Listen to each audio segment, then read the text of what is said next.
الحمد للہ رب العالمین والصلاة والسلام علی رسولہ الکریم وعلی آلہ وصحبہ اجمعین۔ میرے عزیز و خواتین و حضرات، بچے بچیاں، میرے دوست احباب، جاننے والے نہ جاننے والے، اتنی بڑی ہستی پیچھے ہیں، سفارشی ہیں، اور اس کے باوجود میرے نبی نے فرمایا دیکھو کل قیامت کے دن مجھے رسوا نہ کرنا کہ تم فرائض چھوڑ کر آؤ اور حرام کاریاں کر کے آؤ، پھر مجھے کہو یا رسول اللہ میری جان بچائیں۔ تو دیکھو آپ نے اپنی بیٹی سے کہا یا فاطمہ بنت محمد انقذی نفسک من النار فانی لا اغنی عنک من اللہ شیئا، فاطمہ اپنے آپ کو جہنم سے بچا، اگر اللہ تعالیٰ نے پکڑ لیا تو پھر میں نہیں چھڑا سکتا، تو اللہ نے ہمیں اپنے حبیب دیے ہیں، ان کی وجہ سے تو اگر ہمارے حبیب نہ ہوتے تو ہم بندر خنزیر بن چکے ہوتے۔ جو ہم گناہ کر رہے ہیں وہ پہلی امتوں سے ہزاروں گنا زیادہ ہیں، اور جن گناہوں پہ اللہ نے کونوا قردۃ خاسئین، بندر ہو جاؤ ذلیل ہو کر، وجعل منہم القردۃ والخنازیر، اللہ نے خنزیر بنا دیے، کھڑے کھڑے خنزیر بن گئے، بندر بن گئے، اس سے کروڑوں گنا بڑے گناہ ہم کر رہے ہیں، اور ہم انسان ہی ہیں، ہماری شکلیں اللہ نے مسخ نہیں کی کہ پیچھے وہ اپنے حبیب کے آنسو دیکھتا ہے، طائف کا خون دیکھتا ہے، وہ اس کے دامن میں ٹوٹے ہوئے دان دیکھتا ہے۔ ایسے تمہارا نبی تمہارے لیے کیا کیا قربانیاں کر کے گیا، اور ہم نے کس مہربان کو کھلا دی؟ کوئی ایسا مہربان لاؤ تو صحیح جس کے سامنے احد پہاڑ ہاتھ باندھ کے کھڑا ہو، کیا حکم کرے میں سونا چاندی بن کے قدموں پہ قربان ہو جاؤں۔ اور وہ حبیب رات کے وقت کبھی چارپائی پہ یوں گرتا ہے اور کبھی ایسے ہوتا ہے، حضرت عائشہ ساتھ لیٹی ہیں، پھر کبھی یوں ہوتا ہے، پھر کبھی یوں ہوتا ہے، پھر ایک دم تھوڑا سا آگے بڑھ کے چارپائی کی جو لکڑی ہوتی ہے اس کے اوپر پیٹ کو فکس کر کے ایسے نیچے جھک جاتا ہے، ایسے بالکل نیچے جھک جاتے ہیں، سر زمین کے قریب چلا جاتا ہے، تو اس پر حضرت عائشہ رضی اللہ عنہا پریشان ہو کر اٹھ بیٹھتی ہیں، یا رسول اللہ خیریت، کیا ہوا کیا ہوا؟ تو آپ سیدھے ہوئے اور کہا عائشہ بھوک بہت لگی، بھوک بہت، تھوڑی سی بھوک لگتی ہے نا روزے میں، 3 دن گزر جاتے تھے میرے نبی کے منہ میں ایک دانہ نہیں جاتا، عائشہ بھوک بہت لگتی، تو عائشہ رونے لگی، یا رسول اللہ آپ کے لیے کیا کمی ہے، آپ ہاتھ اٹھائیں ہر شے حاضر ہو جائے گی۔ کہ نہیں عائشہ، اسی فقر میں اللہ سے ملوں، میرے بھائی جو نبی تھے وہ اسی طرح فقراء چلے گئے، میں بھی ایسے ہی چلا جاؤں۔ لوگ اپنی اولاد کے لیے رزق مانگتے ہیں، مانگنا بھی چاہیے، مانگنا بھی چاہیے، مانگنا بھی چاہیے۔ اللہ کا نبی اپنی اولاد کے لیے کیا مانگ رہا ہے؟ اللہم اجعل رزق آل محمد قوتا، یا اللہ آل محمد کی روٹی مختصر کر دے، گزارے کی کر دے، گزارے کی۔ تو بہت خوبصورت ہے، سب سے آخری ندا ہے ایمان والو، توبۃ النصوح کرو، ایسی توبہ جو ہے اس طرح جڑ جائے دین کے ساتھ کہ جیسے دھاگا، سوئی دھاگا کپڑے کو کپڑے سے جوڑ دیتا ہے اور پھر کسی وجہ سے پھٹتا ہے، تمہاری توبہ بھی ایسی ہو کہ پھٹے نہیں، لیکن اگر پھٹ جائے تو پھر لوجد اللہ توابا الرحیمہ، میرے جیسا مہربان بھی کوئی نہیں، تم آ کے مانگو، دیکھو میں کیسے معاف کرتا ہوں۔ اور آج جو ہے اس میں اللہ تعالیٰ نے ایک چیز کی طرف ہمیں اشارہ کیا ہے، اے ایمان والو تم مال اور اولاد کی وجہ سے اللہ سے غافل نہ ہو، عن ذکر اللہ، اللہ کے ذکر سے غافل نہ ہو جان۔ ذکر سے مراد سبحان اللہ والحمدللہ نہیں ہے، وہ بھی ہے، لیکن ذکر کا مطلب ہوتا ہے یاد، کسی کی یاد آئے تو آدمی اس کا نام لینا شروع کر دیتا ہے، نہیں ایک کیفیت بنتی ہے۔ یہ بچے یہاں رہتے ہیں، لمبا عرصہ رہتے ہیں تو ان کو گھر کی یاد آتی ہے لیٹے لیٹے، تو یہ کیا کہتے ہیں گھر گھر گھر گھر گھر گھر، نہیں ایک کیفیت ہوتی ہے، تو وہ یاد۔ تو جب میں نے رائمنڈ میں زندگی دی تھی، تو جب میری 1971 سے اللہ نے مجھے اس راستے میں قبول کیا، جب شادی ہو گئی، شادی کے بعد جب میں رائمنڈ گیا تو اب مجھے ہر چیز کھانے کو آئے، اور مجھے بیگم یاد آئے، مجھے گھر یاد آئے، تب میں بیٹھ کے کیا کرتا تھا، بیگم بیگم بیگم بیگم بیگم بیگم بیگم بیگم بیگم بیگم ہے یاد۔ ذکر ایک کیفیت ہوتی ہے، اس کیفیت کا نام ہے ذکر، وہ جو یاد کر کے آپ کو ایک کسک محسوس ہوتی ہے، ایک بھوک سی دل میں اٹھتی ہے، ایک درد جگر میں ہوتا ہے، ہم رات کو اٹھ روتے ہیں، جب سارا عالم سوتا ہے وہ جو ایک کسک محسوس ہوتی ہے اور ایک اندر میں ایک اداسی کی کیفیت بنتی ہے، اس کو ذکر کہتے ہیں۔ پھر سبحان اللہ بھی ذکر ہے، الحمدللہ بھی ذکر ہے، لا الہ الا اللہ بھی ذکر ہے، اللہ اکبر بھی ذکر ہے، لیکن آدمی ہر وقت تو کام کر رہا ہے، ہر وقت تو یہ نہیں زبان سے کہہ سکتا، کام میں مشغول ہوتا ہے۔ تو ہتھ یار کاروال دل یار وال، ہاتھ کار وال، کار ہے کار نہیں، کار پنجابی والا، جس سے ہم کوئی تجارت کر رہا ہے، کوئی زراعت کر رہا ہے، کوئی کھیتی باڑی کر رہا ہے، اس کو کہتے ہیں کار، کاروبار نہیں کہتے کاروبار۔ تو ہاتھ کار وال دل یار وال، اس کو ذکر کہتے ہیں کہ آپ کے دل میں اللہ کی یاد سمائی ہوئی ہو، اور آپ کی تجارت آپ کو جب کوئی غلط کام ہونے لگے تو اللہ کی یاد سامنے آ جائے، لا تلہکم، تمہیں غافل نہ کرے تمہارے مال اور تمہاری اولاد کے لیے حرام اکٹھا کرنے کا منصوبہ بنا لیا تو آگے اللہ آ جائے، میرا بندہ میں جو تیرا رب بیٹھا ہوں خزانے لے کر، میں نے کیا کرنا ہے ان خزانوں، تیرے لیے ہیں، نہ کر نہ کر۔ اور اگر تو نے ایسا کر لیا تو پھر تیرے سے بڑا ناکام کوئی۔ یا ابن آدم خلقت السماوات والارض ولم اعی بخلقہن، میرے بندے میں نے 7 آسمان 7 زمینیں بنائی، میں کوئی نہیں تھکا۔ تو سنتے پہ ہو کہ میں کوئی نہیں تھکا۔ افیعینی الرغیف عیشا اسوقہ الیک، تو تمہیں روٹی کھلا کے میں تھک جاؤں گا؟ یا ابن آدم لی علیک فریضہ ولک علی رزق، ایک کام تیرے ذمہ ایک میرے ذمہ، تو میری مان یہ تیرے ذمہ ہے، تجھے رزق پہنچانا میرے ذمہ ہے۔ آج تم کہتا ہے کہ کم سود نہیں ہوگا تو کاروبار کیسے چلے گا، جھوٹ نہیں بولوں گا تو بازار میں کیسے بیٹھ سکوں گا، اور اگر میں صحیح تولوں گا تو پھر میرا پروفٹ کم ہو جائے گا۔ اچھا مجھے یہ بتا، اللہ کہتا من اوصل الیک الغذاء وانت جنین فی بطن امک، جب تم ماں کے پیٹ میں پردوں میں چھپا ہوا تھا اس وقت تمہیں رزق کون دے رہا تھا، کون پہنچا رہا؟ اور اس وقت صرف تو نہیں بن رہا تھا، میں جب ماں کے پیٹ میں بن رہا تھا تو میں اکیلا نہیں بن رہا تھا، میرے ساتھ کروڑوں بچے بن رہے تھے، اور ہر بچے کی سٹیج الگ الگ ہے، ایک کے ناک بن رہا ہے، ایک کا کان بن رہا ہے، ایک کی زبان بن رہی ہے، ایک کی انگلیاں بن رہی ہیں، ایک کے گھٹنے بن رہے ہیں، ایک کے ٹخنے بن رہے ہیں۔ تو اگر اللہ ایک سیکنڈ کے کھربویں حصے کے برابر بھی کسی سے غافل ہو جائے، وہ غفلت سے پاک ہے، اگر ہو جائے تو یہ آنکھیں ماتھے کی بجائے پیٹ پہ لگ جائیں، اور انگلیاں پاؤں سے اٹھ کر ماتھے پہ آ کے لگ جائیں۔ اتنی بڑی کائنات کے اندر نر مادہ کا نظام چل رہا ہے، اور اللہ تعالیٰ کہتا ہے میں ان سب کو رزق پہنچاتا ہوں۔ کس نے پہنچایا تھا تمہیں ماں کے پیٹ میں رزق؟ اس وقت کون تھا؟ اچھا، اور جب تو دنیا میں آ گیا، فلا لک سن تخطا، تیرے منہ میں دانت نہیں کہ تو کاٹ سکے، ولا لک ید تبطش، تیرے ہاتھ میں طاقت نہیں تو پکڑ سکے، ولا لک رجل تمشی، تیرے پاؤں میں طاقت نہیں کہ تو چل سکے، نہ تو چل سکتا ہے، نہ تو پکڑ سکتا ہے، نہ تو کاٹ سکتا ہے، نہ تو بول سکتا ہے، نہ تو بتا سکتا ہے۔ جب تو اس بے بسی کے عالم میں تھا تو میں نے کیا کیا؟ اذرت لك عرقين رقيقين ينبعان لك لبنا خالصا دافئا في الشتاء وباردا في الصيف فهل يقدر على ذلك احد غيري، میرے بندے میں نے جب تو ایسا بے بس تھا، نہ بول سکے، نہ بتا سکے، نہ پکڑ سکے، نہ چل سکے، نہ اٹھ سکے، نہ بیٹھ سکے، نہ خود کھا سکے، نہ پی سکے، تو تیری ماں کی چھاتیوں کو میں نے چشمے بنا دیا، اور وہ تیرے لیے خالص دودھ نکالنے لگے، اور وہ ابلتا ہوا صاف ستھرا شفاف۔ ماں کے دودھ کی تاثیر اگر کوئی برائیوں میں نہ مبتلا ہو جائے، 40 سال تک ماں کے دودھ کی تاثیر چلتی۔ میں نے تیرے لیے ماں کی چھاتیوں سے دودھ نکالا جو گرمیوں میں ٹھنڈا اور سردیوں میں گرم ہو کے تیرے منہ میں جاتا رہا، کوئی اور یہ کر سکتا ہے؟ تو آج تو کہتا ہے بچوں کی خاطر کر رہا ہوں، بچوں کے لیے کر رہا ہوں، بیوی کے لیے کر رہا ہوں، کتھوں کھاواں، ہیرا پھیری نہ کراں، کتھوں کھاواں۔ ایک ملاوٹ کرنے والا تھا، میں نے اس سے کہا یار تم کیوں ملاوٹ، تیل میں ملاوٹ کرتا تھا، میں نے کہا یار تم کیوں ملاوٹ کرتے؟ وہ کہنے لگا اگر میں صحیح تیل بیچوں تو مجھے ایک ڈرم کے پیچھے 50 روپے بچتے ہیں۔ یہ بہت پرانی بات ہے، 80s کی بات ہے، 80s کی، تو مجھے 50 روپے بچتے ہیں، اور اگر میں ملاوٹ کروں تو مجھے ایک ڈرم کے پیچھے 500 روپے بچتے ہیں۔ 500 روپے میں میرا بجلی کا بل ادا ہو جاتا ہے، تو میں پاگل ہوں جو میں 50 روپے نفع کماؤں، میں 500 کماؤں گا، کیونکہ اس کو اللہ کا رب ہونا یاد نہیں، اس کو ماں کی چھاتیوں کا دودھ یاد نہیں، ماں کے پیٹ میں غذا کا پہنچنا یاد نہیں ہے، اور اس کو آہستہ آہستہ پرواز چڑھنا، جوانی تک آنا یاد نہیں، تو کہہ رہا کتوں کھاواں، کتوں کھا گیا۔ تو میرا رب کہتا ہے غافل نہ ہونا، غافل نہ ہونا۔ ایک غلط تصور بن گیا ہے، کمائیں گے نہیں تو بھوکے مر جائیں گے۔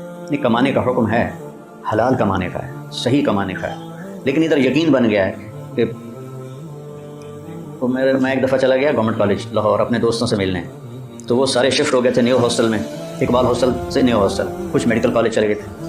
تو ایک لڑکا فیصل آباد کا تھا، ظہیر، وہ کنگ ایڈورڈ میڈیکل کالج میں اس کو داخلہ مل گیا، مجھ سے 1 سال آگے تھے۔ تو ہم سارے وہاں اکٹھے بیٹھے تھے کینٹین پر نیو ہاسٹل کی، تو مجھ سے کہتا ہے کیا کر رہے ہو؟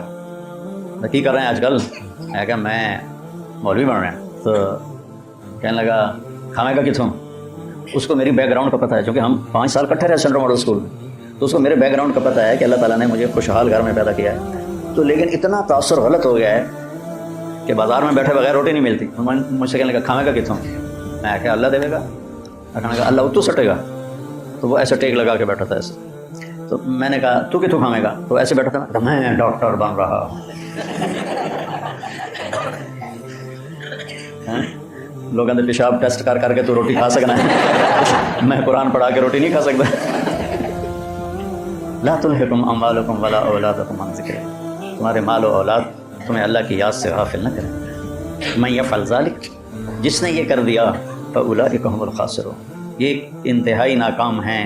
ہم فاولئک اور ہم اور الخاسرون، تینوں معرفہ کے لفظ لا کر اللہ تعالیٰ نے ہتھوڑے پہ ہتھوڑا مارا ہے کہ یہی ناکام ہے جو پیسے تعس عبد الدینار و عبد الدرہم و عبد القطیفہ۔ میرے نبی جیسا کریم حبیب شفیق مہربان نبی اتنے جلال میں ہے، بخاری شریف کی روایت ہے کہ آپ نے کہا برباد ہو جائے سونے پہ ایمان کو بیچنے والا اور چاندی پہ ایمان کو بیچنے والا اور دنیا کی رنگینیوں پر ایمان کو بیچنے والا ہلاک اور برباد ہو جائے. تائس ون تکس، ہلاک ہو منہ کے بل گرے. وَإِذَا شِيكَ فَلَن تُقِشْ، اور اگر اسے کوئی کانٹا بھی چبھے تو کوئی اس کا کانٹا نکالنے والا نہ ہو. اتنے غصے میں آپ نے یہ بد دعا فرمائی. تو بھائی میرے بھائیو، کتنا کٹھا کریں گے؟ بہت کٹھا کر لیا. قارون کی طرح اتنا مال کٹھا کیا کہ جس کی انتہا کوئی نہیں. کیونکہ جب موت کے ساتھ ٹکر کھائے گا زیرو ہو جائیں گے. 1 سیکنڈ پہلے طارق جمیل کا لیا جا رہا ہے، 1 سیکنڈ کے بعد اس کو کہہ رہے ہیں ڈیڈ باڈی. نام کو نہیں لے رہا، میت، ڈیڈ باڈی، جنازہ. اور ہمارے دیہاتوں میں کہتے ہیں منجی آ گئی، یعنی کہ جنازہ، منجی آ گئی، 4 بھائی آ گئی. 1 سیکنڈ پہ ایک شخص نے اپنی بیوی، بعض ہوتے ہیں نا بیوقوف نادان جو بیویوں پہ پابندی لگاتے ہیں کہ تو نے ماں باپ سے نہیں ملنا، ماں باپ کے گھر نہیں جانا. یہ بہت بڑا ظلم و ستم ہے جو ہمارے معاشرے اور ماحول میں ہو رہا ہے کہ بیویوں کو خود ماں باپ کی گود میں رہتا ہے اور اپنے بیوی کو کہتا ہے تو نے ماں باپ سے نہیں ملنا، اپنے بہن بھائیوں سے نہیں ملنا. ایک بیچ میں اضافی بات آ گئی. تو ایسے ہی ایک بیوقوف خامن نے بیوی سے کہا کہ تو ماں باپ کے گھر گئی تو تمہیں 3 طلاق. رک کے بیچارے گھر بچانے کے لیے. ایک دن اس کا والد فوت ہو گیا اچانک. تو اس نے کہا طلاق ہوتی ہے تو ہو، میں باپ کا چہرہ دیکھے بغیر تو اسے رخصت نہیں کروں. تو چلی گئی. تو عام لوگوں میں، خاندان میں بات پھیل گئی کہ طلاق ہو گئی. تو جب مفتی صاحب سے پوچھا گیا تو ان کا طلاق نہیں ہوئی کہ وہ اپنے باپ کے گھر نہیں گئی، اس کا باپ مر چکا ہے، اب وہ گھر اس کے بیٹوں کا ہو گیا ہے اور اس کا بھی ہو گیا ہے. تو یہ اپنے گھر گئی ہے، اپنے بھائیوں کے گھر گئی ہے، باپ کے گھر نہیں گئی. ابھی باپ کی ڈیڈ باڈی بیڈ روم میں پڑی ہے اور گھر پرایا ہو گیا. مال وہی ہے جو ہم نے آگے بھیج دیا، پیسہ وہی ہے جو ہم نے آگے پہنچایا. امام زین العابدین کے پاس کوئی سائل آتا تھا تو کہتے الحمدللہ یا اللہ تیرا شکر ہے تو نے سواری بھیج دی، میرا سامان میرے گھر پہنچانے کے لیے سواری بھیج دی. کیا مطلب کہ میں اس کو دوں گا اور میرا یہ دیا تیرے فضل سے آخرت میں پہنچ جائے گا. تو سواری آ گئی، میرا سامان میرے گھر پہنچانے کے. میرے بھائیو، اللہ کی بارگاہ میں دعا کیا کرو کہ یا اللہ، ہم دیکھو جب موت آئے گی نا تو ساری شکلیں تمہاری نظر سے اوجھل ہو جائیں گی، صرف تمہارا اپنا عمل تمہارے سامنے ہو. اس لیے اپنے عمل کو خراب نہیں کرنا، اپنے اولاد کے کمانا ہے، رزق حلال کمانا. ایک حدیث بھی سناتا ہوں، جس نے رزق حلال کمایا، بچوں پہ خرچ کرنے کے لیے کمایا، پڑوسیوں پہ خرچ کرنے کے لیے کمایا، سوال سے بچنے کے لیے جس نے رزق حلال کمایا، قیامت کے دن اللہ کی بارگاہ میں 14ویں رات کے چہرہ لے کر آئے گا، 14ویں رات کے چاند جیسا چہرہ لے کر اللہ کی بارگاہ میں آئے. من طلب الدنیا حلالا سعیا علی اہلہ تعطفا علی جارہ استعفافا عن المسألہ. تو قیامت کے دن اللہ کی بارگاہ میں ایسے اٹھے گا کہ اس کا چہرہ 14ویں کے چاند کی طرح چمکا. رزق حلال کمانا اتنی بڑی بات ہے. تو بھائیو، یہ کمائیاں ہمیں اللہ سے اور اللہ کے رسول کی یاد سے غافل نہ کریں. سبحانک اللہم و بحمدک، اشہد ان لا الہ الا انت. اے ایمان والو، تمہاری اولاد، تمہارے مال تمہیں غافل نہ کر دیں اللہ کی یاد سے. اور جو ایسا کرتا ہے وہی لوگ خاص طور پر ناکام ہیں.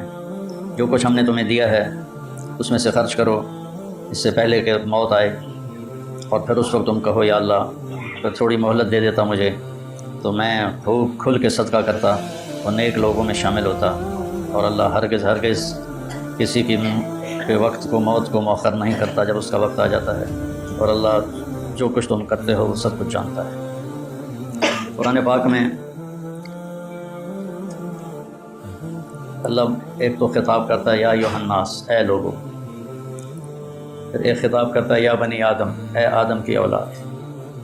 پھر ایک خطاب کرتا ہے قل یا ایھا الذین ھادوا، اے یہودیو. پھر اللہ کہتا ہے یا اہل الکتاب، اے اہل کتاب. پھر اللہ تبارک و تعالیٰ کہتا ہے یا ایھا الذین کفروا، اے وہ لوگ جنہوں نے کفر کیا. اور ایک اللہ کہتا ہے یا ایھا الذین آمنوا، اے ایمان والو. یہ جو اللہ کا خطاب ہے یا ایھا الذین آمنوا، یہ خاص طور پر اللہ تعالیٰ نے ہم سے بات کی، آپ سے بات کی کہ پوری دنیا میں اس وقت 8 ارب کے قریب آبادی ہے، اس میں 1.5 ارب مسلمان ہیں. تو اللہ ان سے کہہ رہا ہے، باقی سب سے بات نہیں کر رہا، اب صرف ان سے کہہ رہا ہے جو لا الہ الا اللہ محمد رسول اللہ کی گواہی دیتے ہیں.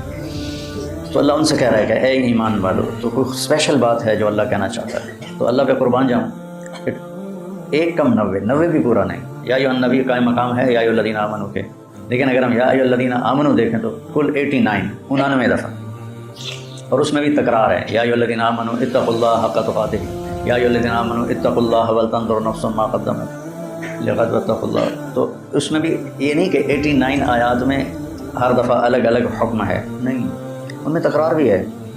کئی دفعہ ایک حکم کو اللہ یا ایھا الذین آمنوا کے ساتھ بیان فرماتا ہے.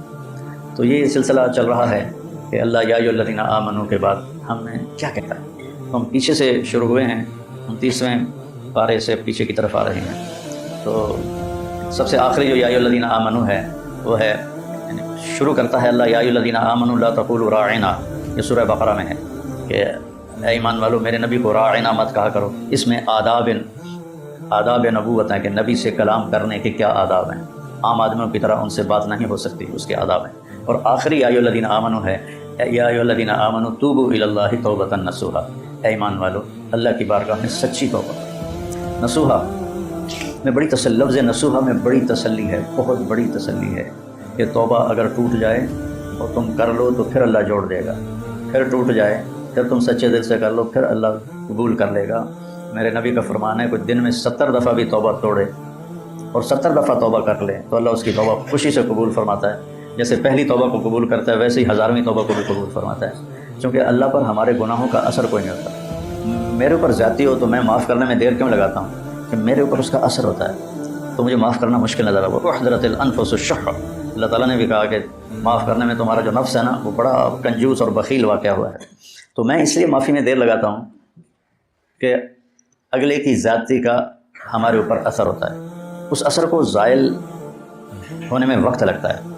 بہت خوش قسمت ہیں جو اس اثر کو فوراً زائل کر کے معافی مانگنے پہ معاف کر، بہت خوش قسمت ہے جس کو معافی مانگنا آ گیا اور جسے معاف کرنا آ گیا، اللہ اس کو بغیر حساب بھی کہہ دے گا تو میرے بندوں کو معاف کرتا رہا۔ ایک حدیث بھی یاد آ گئی، آپ نے فرمایا پچھلی امتوں میں ایک شخص تھا، اس کو اللہ کے سامنے پیش کیا گیا تو اللہ نے اس سے پوچھا تیرے پاس کوئی نیکی ہے آج مجھے دکھانے کے لیے؟ کہنے لگا جی میں تو 0 میٹر کوئی نیکی نہیں، 0 میٹر کوئی نیکی نہیں یا اللہ۔ تو اللہ تعالیٰ فرمائیں گے اچھا تو سوچ کوئی تم نے کوئی خیر کا کام کبھی کیا ہو؟ وہ کہے گا کیتا ہی کوئی نہیں تو دساں کی یا اللہ، تو بس ایمان دا بول ہے میرے کو اور کچھ بھی نہیں۔ پھر اللہ فرمائیں گے اور غور کر، تو پھر تھوڑی دیر کے بعد وہ کہے گا یا اللہ میں تاجر تھا تھوک کا، تو میں لوگوں کو مال دیتا تھا، جس کو گھاٹا پڑ جاتا تھا اس کو میں معاف کر دیتا تھا، میں اپنے نوکروں سے کہتا تھا اس کو معاف کر دو مت لو۔ یہاں مکان لکھوا لیتے ہیں، آئے مکانوں کو تالے لگا دیتے ہیں کہ ساڑھے پیسے دے، مکان ساڑھے نہ لکھ کے دے، بڑا ظلم ہے، بہت ظلم۔